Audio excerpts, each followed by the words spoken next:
Welcome back, everybody. Welcome back to my channel. Thanks for stopping by. Today we're going to talk about waivers and hopefully get everybody to understand them so everybody can vote and decide what we want. There is also a potential for a new option if we would like to use it. But I'm going to read this off here. I'm trying this new screenshot thing. Never done it before, so hopefully this works like I want it to. So just going to go over the player acquisition system of ESPN. If you choose waivers, then any player who is dropped from a team will be placed on waivers for a day or two, during which time each team has the option to put in a waiver claim for him. The team with the highest waiver priority that made a claim will get that player and move to the bottom of the waiver order. This is a simple system which is good for beginners and is the standard format. The format that we used last year was just a free-for-all. You show up as soon as the free agents became available, usually around 2 a.m. in the morning, and you could pretty much pick up whoever you wanted to. You could drop 5 players, pick up 5 players.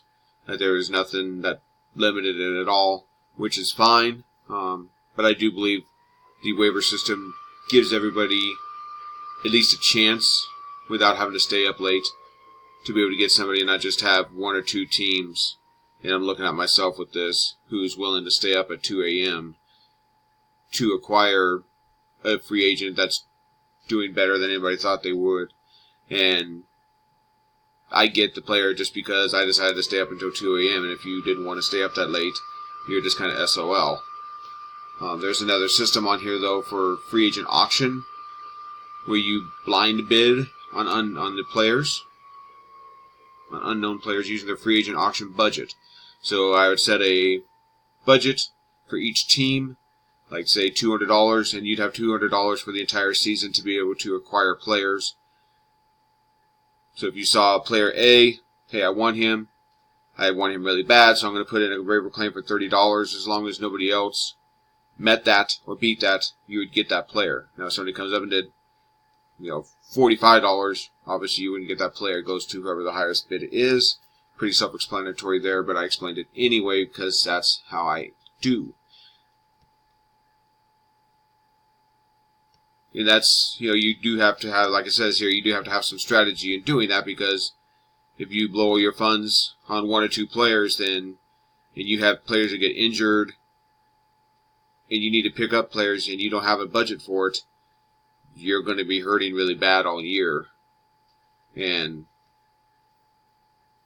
at least in terms of being able to get the best free agents at the time, you will still be able to pick up players once the waivers are through.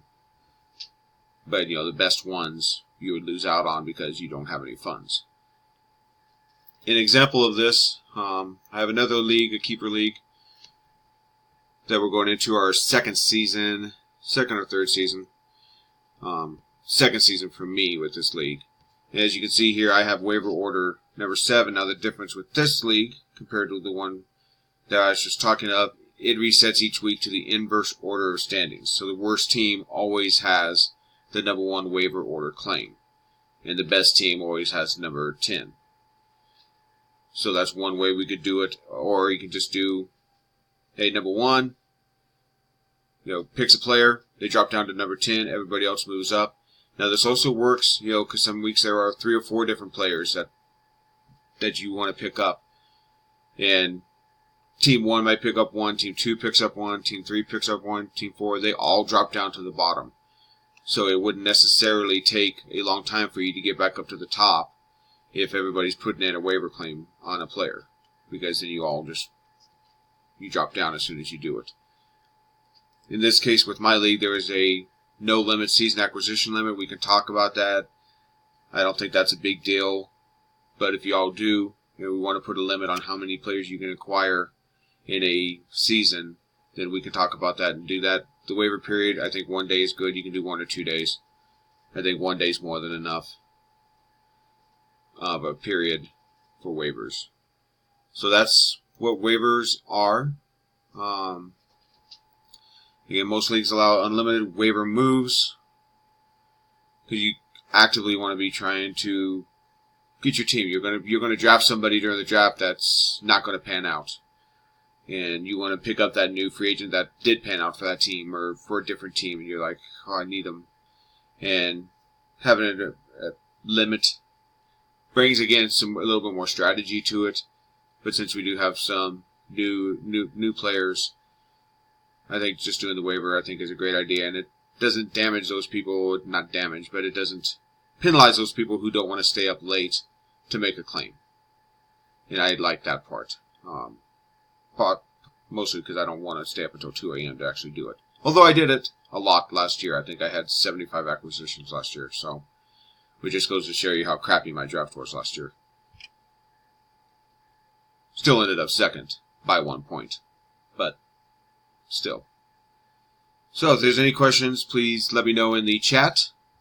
Again, hit a like on this video. Subscribe. If you don't, hit the little bell next to the subscribe button so you never miss a video.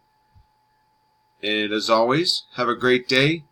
I'm going to try to do these videos weekly on either something new. If somebody wants to know something, I can do a video on it, especially if the screen grab is actually working. That would be great. Other than just me talking and you seeing my face, which I know is great, but this is actually, I kind of like this a lot. But I am going to try to do a weekly video, Tuesdays with the commissioner or whatever like that we want to call it. Hashtag not my commish, but I am. Hi, Brian. Anyway, y'all have a great day. Reach out if you have any questions, and don't forget to vote on the waiver option. If everybody would like to do the free agent auction, please message me in the Facebook Messenger chat that we have, and we can set that up, and we can try it this year.